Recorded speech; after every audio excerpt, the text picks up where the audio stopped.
Hi everyone, I'm Kyle Bechet, and this is the AAF Exchange, a podcast from the American Action Forum, where experts provide clear, data-driven insights into today's economic and domestic policy issues. Welcome, and thank you for tuning in. On this episode of the AAF Exchange, the Fed's latest decision, the Trump tariffs, and a 6-month review of the administration's regulatory agenda. Joining us to discuss all of this is AAF President Douglas Holtz-Eakin, and later on, the Director of Regulatory Policy, Dan Goldbeck. Doug, thanks for joining us. Always a pleasure. So before we get into today's topics, I know there's something on your mind, so what is it? I'm irritated by what I view as a bad leading indicator of poor policymaking. So every now and then, people decide to cure the federal government's budget problems through clever financial engineering, and we're starting to see this bubbling up. We saw a couple stories in Bloomberg and the Wall Street Journal on Secretary Bessent holding off on issuing longer-term Treasury securities, focusing on short-term so they can borrow now and then be able to refinance it after they get rid of Powell and they cut interest rates, and this is all going to be great. And that somehow is going to solve our $1.8 trillion heading toward $2 trillion deficit. No, it's not. I mean, the change in interest rates will be minimal, and it might not work. Like, there's a big risk here because the Fed cut short rates by 100 basis points last fall, and the long rates went up by 100 basis points. So good luck with that. That's one. And then the same Secretary Bessent yesterday talked about privatizing Social Security through these new One Big Beautiful Bill Trump accounts. Terrible idea. Walked it back on CNBC this morning, I noticed, said it's going to be a compliment to Social Security. So someone gave him a quick review of the demise of the Bush plan back in 2004, and here we are. Yep. And then we've got people saying we're going to solve Social Security by investing in private equities and just using the higher rate of return, which you only get because you expose yourself to more risk. And so, again, the bottom line is what the government does is levy taxes and spend money. And if you want to fix the gap between that, change the taxes or change the spending. And you know where I stand on that. Yeah. Yeah, I mean, I knew this one was going to come up because we love quick fixes on the on this podcast. You know, quick fixes that definitely always will work, and we promise you that it will work this time. Type stuff. We should rename this the Eat Your Spinach podcast. I mean, come on, let's go there. The larger point in all this is there's large problems with the debt, Social Security, etc. And it's worth us saying again, if anybody's listening, that it's time to have a conversation about this. And like you said, you're going to have to eat our spinach. So a real conversation, not a fantasy one, right? Not denial and magic, which are the two key ingredients of current policymaking. Well, let's maybe one of these days it will be a campaign topic. We'll talk to the American people about it and maybe have some good policy making. But for now, we'll have to leave it there. Okay. Let us move on. Yes. So something also fun that we like to talk about on this podcast, and that's the Fed. They just announced this decision on interest rates not raising. And offered some insight on how they view the economy, which is probably one of the more interesting things. So what stood out to you? So, Fed watching is just taking aim at the tiniest of minutia, right? So there were two things about yesterday's decision that stand out. The first, which has gotten a lot of attention, is there were two dissents by sitting governors on the Board of Governors. We haven't had two dissents by governors since 1993, so that's a bit of a change. Powell, in his tenure as chair, has had one dissent before. That was Michelle Bowman last September. So now he's up to three. So couldn't quite keep the unanimity at the Fed. Second thing they did is in the statement, they marked down the economy. They said it was growing slowly. That's the real change. They didn't get rid of the notion that there's a lot of uncertainty. Some people thought maybe with so many tariffs being announced, they would say, well, the uncertainty's gone. But the reality is the uncertainty is not about the tariffs. It's about the impact of the tariffs, and that uncertainty remains. So in terms of the sort of statement, that's what went on. Things were unchanged. When Powell gave his press conference, you can summarize it roughly like this. We have a dual mandate. Full employment, which they interpret as sustained high employment growth, and price stability, which they interpret as the inflation at the 2% target. Inflation is above the target. Employment growth has been steady and looks to be well within the range of sustained high employment growth. Why should we cut? They're done. I mean, they're leaning against the inflation. They don't see a problem yet in the labor market. The important thing is yet, because if you're forward-looking, I think Waller and Bowman, who dissented, can make the case that we're seeing some weakness in the labor market. I can make that case. The question is it big enough of a risk to cause you to move now? And the answer for Powell and the rest were no, we're going to wait and look. Yeah, the other thing that might be playing into this, and get your perspective on it, is, the August 1st deadline, that's tomorrow as we record on July 31st, for Trump's... yes, this is not Liberation Day 2. This is Parole Day. Parole Day. Okay. Interesting. So this is the deadline for the tariffs to go back into effect on that if they haven't got a deal yet. So how does that deadline complicate the Fed's calculus? That deadline, if they stick to it, does provide some clarity about what we're actually into. There are a whole bunch of trade countries with whom there is no trade deal. They constitute a relatively minor part of our trade. So they go back to the Liberation Day tariffs, supposedly, and I don't think it has a huge consequence now. Look, we don't have a deal with Canada. We don't have one with Mexico. Those are a huge deal. And the China thing remains sort of, they have a separate deadline. That's not yet done. Those three are, that's the whole ball game. Mm-hmm. So the uncertainty about the tariffs and the impact on the globe and the U.S. economy remains, and there's no way around that. We'll come back to the tariffs impact on the economy a little bit later, but just quick on the Fed stuff. Still, what did the dot plot tell us? And then what did we get one in September? September. Okay. We didn't get one yesterday, which is too bad because of all the meetings when you'd like to get one, this would have been it. Just, what are you thinking about the future?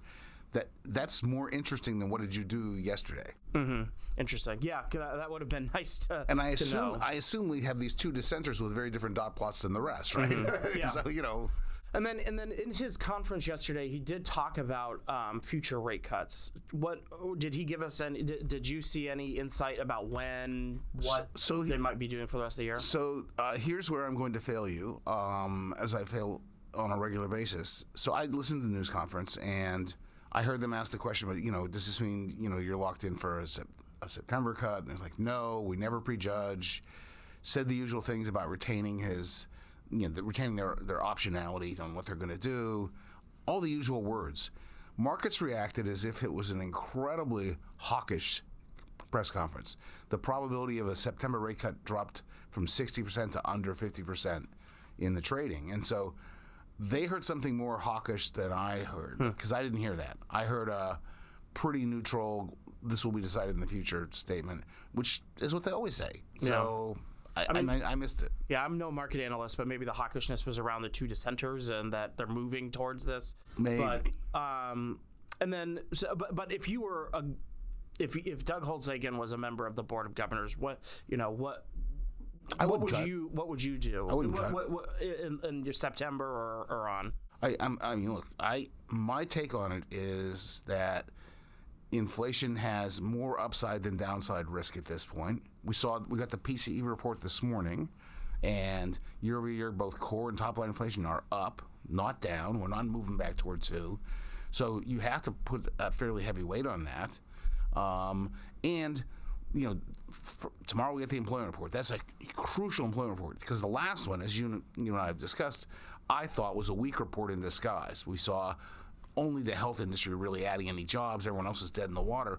If we get a repeat of that, then I'm thinking September you cut because the labor market's really, really weak and inflation's going to be higher than we like. There's no way around that. The way this gets complicated in the minds of like a Christopher Waller, the way he's described it is, he says, I'm looking through the inflation. I'm looking past the tariffs because that's a one-time change in the price level, which mere mortals will interpret as inflation as it occurs. But if you look at the inflation expectations, they are up in the near term, and they are well anchored at 2% in the long term. You can tell yourself that is the public looking past the tariffs. They understand inflation will be high, but it'll come back down to 2. So don't worry about it and worry about the employment mandate. That's the constellation of ideas that allow you to cut and feel confident that you're doing the right thing. But there's, let's face it, lots of people can take all of those same observations, reweight them because you care more about inflation than employment, things like that, and come to a very different decision. Interesting. So let's turn to the economy. I think we've done that. We've talked about it, but let's just talk about it outside the context of the Fed. We got data this week: the GDP report, the price PCE index. But tomorrow we get jobs day. Yep. Big week. What did they tell? What have the reports that have come out this week tell us about the state of the economy? So let's take the GDP report, sort of the broadest read on things. Top line growth rate of 3%, a number I consider essentially meaningless. So find your local trash can, toss it in. And then look inside at why we got 3%. We get 3% because the decline in imports added 5 percentage points to GDP growth all by itself. So this is just more anomalous data coming with timing and net export shifts, all due to the tariff policy. So let's strip that out and look at some things we might understand, like household spending, personal consumption expenditures, 1.4% at an annual rate. Not great. Lowest read in a couple of years. Look at purchases of private sector agents, businesses, and households in the United States, 1.1%. That gives you, I think, a better indication of where we are. And if you look at the whole first half, or look at the 6 months instead of just the second quarter, strip out the timing, we're growing at something that looks like 1.2%. We were at 2.5 last year. So this economy has downshifted. It is going sort of sideways, still up, but no great momentum. Labor market, is essentially in a situation where no one gets fired, but no one gets hired. Not ideal. Inflation remains above the target. This is sort of it's not the best of times, neither is it the worst of times. Yeah. It's the mediocre of times. It is. It really is. Yeah, because I think every time we do this podcast and we talk about the economy, the conversation is, if you have a job, that's great. If you don't, it's going to be hard to find one, type of thing. Or if you're looking for a new job, not the best time. So that it seems like that is just continuing in the economy. Yeah, I think we're seeing that. The JOLTS data, which we got on Tuesday, what you have seen is just nothing dramatic, nothing that falls off a cliff, but there's been a steady deterioration in job openings. There's been a steady deterioration in separations. We're seeing a labor market that doesn't look so good. But again, you can cry wolf. Like there are no cliffs here. We're not falling off anything like that. And but it's, we're just got to monitor it. So a couple of months ago we were kind of on this recession watch. Are we still? I was on the recession watch. I'll freely admit that. I'm still on the recession watch because anytime you're growing slowly, and we're growing at essentially 1%, something bad can always happen. Yeah. You can get a strike, you can get a weather event, you can have anything, and it can knock into negative territory. And so I still worry about that. Yeah, so basically if any extraordinary event that occurs can break a fragile economy pretty easily. And as I've tried to, again, this is not high science. We've had this, in my view, weird set of recessions recently. The COVID recession is a completely anomalous thing. The ones that preceded it were all financial market events that spilled over to the Main Street economy. We had the financial crisis, Great Recession. We had the dot-com bubble bursting and the sort of jobless recovery in the early 2000s. If you go back to the business cycles before that, they were income-related events. They weren't these financial market asset value fluctuations. They were... there was a headwind to income growth. Firms thought, okay, people aren't going to buy as much, so let's pull back. They lay people off. They don't hire as many people. Households get nervous. They stop spending as much because business conditions don't look good. We're seeing a lot of that. And so the timetable for that is not an overnight we go down, but that's what we're used to. The timetable for that is over a couple of quarters, things deteriorate. Over a couple of quarters, things are deteriorating. And so I remain on watch for how much they're going to deteriorate. Speaking of something that could cause issues in the economy, to what extent could the president's tariffs, if they come into effect, or how are they already impacting the economy? They're taxes, and so these are substantial tax increases, and they are, going to take spending power away from other things you can spend money on. Look at the household spending. Now growing at 1.4%. It was above 3 not long ago. Tariffs also raised prices, and so that gives you inflation pressures, and the Fed has to react.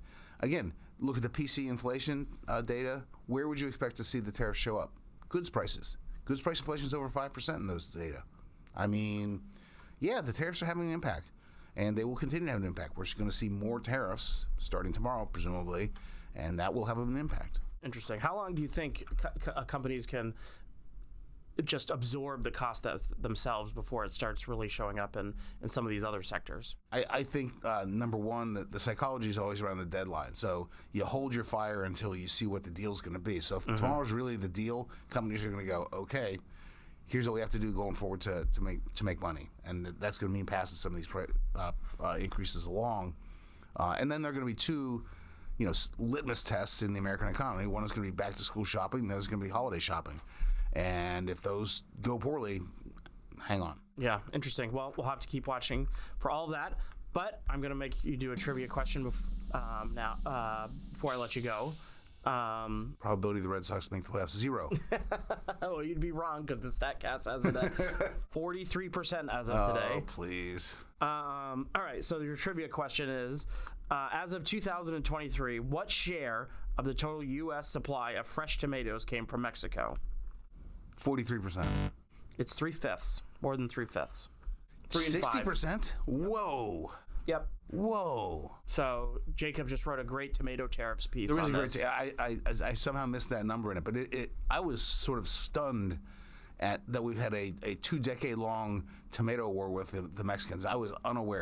There's been a lot of salsa over the dam since then. I mean, there's been many times I wanted to throw a tomato at you, and But how would I know if it was a Mexican tomato? Or exactly, yeah. It certainly wouldn't be one of my precious Italian tomatoes that I get, but alas. You foodies.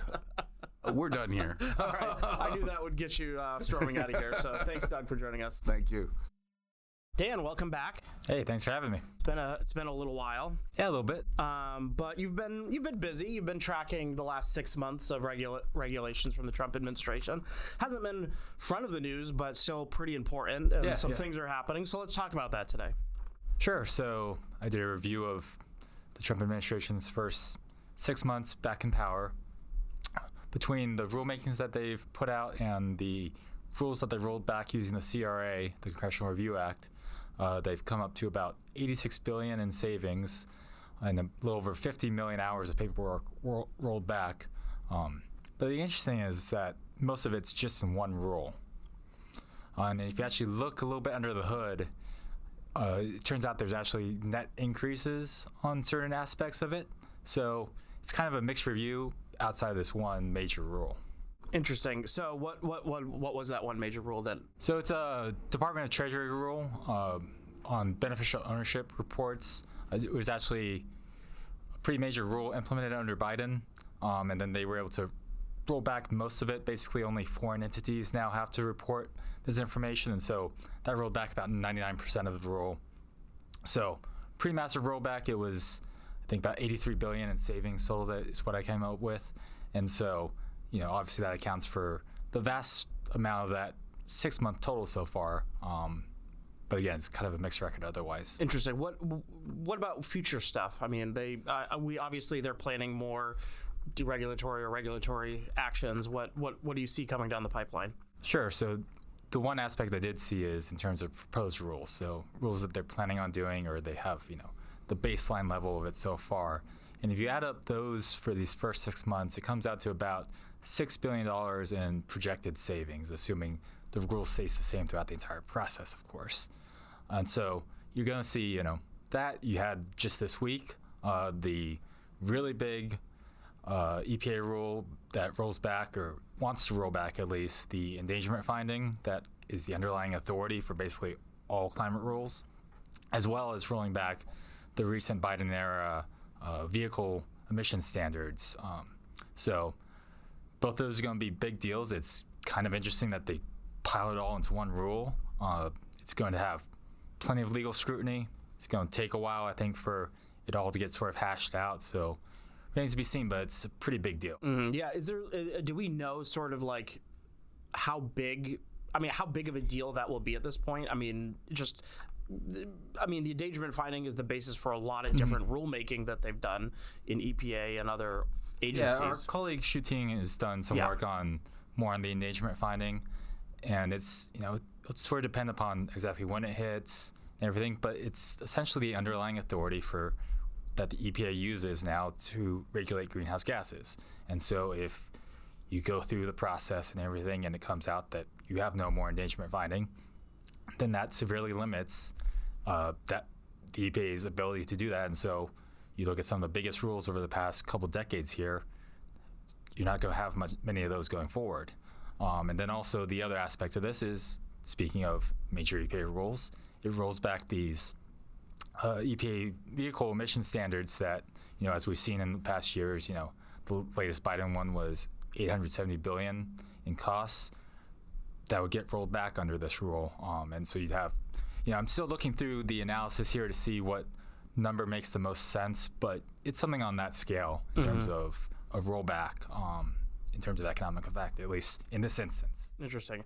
So how do we compare to the first Trump administration? What with regulatory activity to this point, and do you expect a trend to continue over the next few years? So I think the interesting distinction between this 6 months and the first few months of the 2017 term is with the Congressional Review Act. You actually saw a markedly higher level of activity under the Congressional Review Act back then than you did now.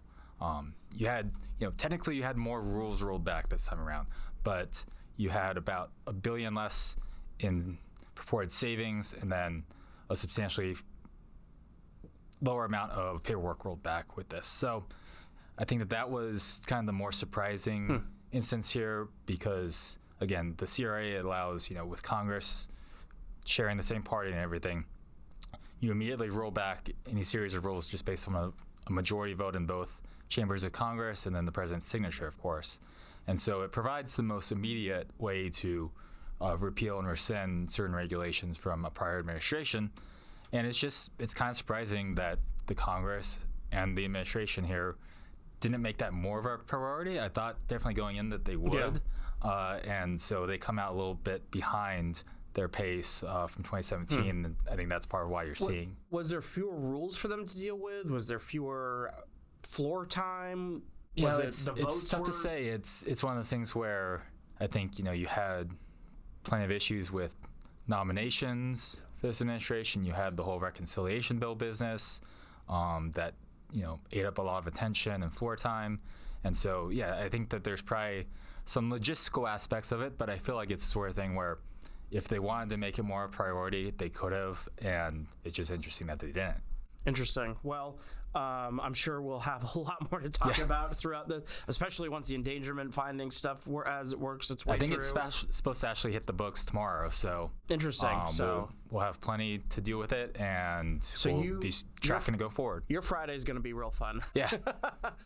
What about? The one thing I didn't hear you mention, and I don't hear a lot of, is the regulatory budgets. Is that really have they not really just been putting an emphasis on that? They're starting to get that rolling a little bit. You're seeing more and more rules, particularly on the proposed side, include a mention and reference to the latest regulatory budgeting, EO 14192. We have yet to see, the formal sort of tabulated budget that we had back in the first Trump administration. We're still waiting on the administration's spring regulatory agenda. It's coming up in August. We'll see. But hopefully that gives us a better sense of kind of the more holistic game plan that they have across the various agencies. Yeah, because I remember when they came in, I think they were talking about something like 10-to-1 type stuff too, and then which is far bigger than what they said they were going to do in the first administration. And you're seeing some progress on that, but it's sort of thing where the 10-to-1 goal is, it catches the headline, but they're able to, I think, repeal a bunch of, guidance and really obsolete regulatory provisions. I came across one recently dealing with railroad regulations that still reference the telegraph. And so they're able to claim that as, one of a 10 set that you would use as a deregulatory side, even if it's, essentially obsolete and just kind of administrative housekeeping measure. Yeah, just cleaning up the books. Yeah. Well, Dan, thanks for coming on and joining us. Before I let you go, how is Raffy Devers working out for you? Well, been an adventure in first base. It's been a rough go for the Giants past month. I was hoping that they'd be in position to be buyers rather than sellers, but they just dropped a 6-game homestand. And I think we are seeing a lot of guys head out the door now. Yeah. So we'll see. 6 weeks ago, I thought we were going to be the sellers and you guys would be the buyers when we traded him to you. And I wouldn't talk to you for a few days. And now I'm kind of like, haha, he's your problem now. So anyways, Dan, it's always great talking to you about regulations, baseball, etc. Sure. So thanks for coming on. Yeah, thank you. I hope you enjoyed this conversation. Tune back in for our next episode, where our experts will provide clear, data-driven insights into today's economic and domestic issues. I'd also encourage you to check out any of the links in our show notes, and also follow us on social media to learn more about AAF. Don't forget to subscribe on iTunes, Spotify, or Google Play.